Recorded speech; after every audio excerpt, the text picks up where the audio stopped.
We would like to get a summary by store and by item, not the detail. So we want to look at sofa, chair, gloves. We don't care about leather, stool, driving, red, hot pink, none of that. Just the items, and get a total value for each by store.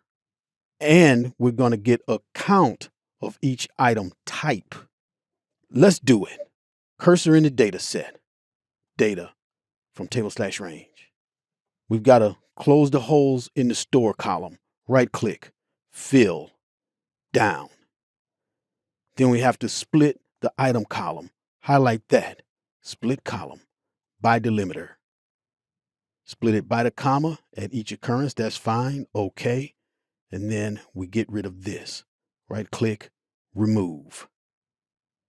Now we're ready to group by.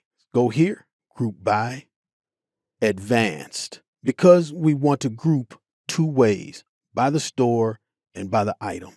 Here we go. By store, add grouping, item. And they have to be in that order because we want this by store and then by item. All right, then we're going to do two things in the new name column, and we're going to add an aggregation. We're going to count the rows.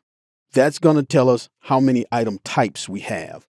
And then we want the value. So sum what? The total, new column name, total value. You ready? Okay. Now we can see for the Riverview store, we have 3 types of caps and a total value of $740.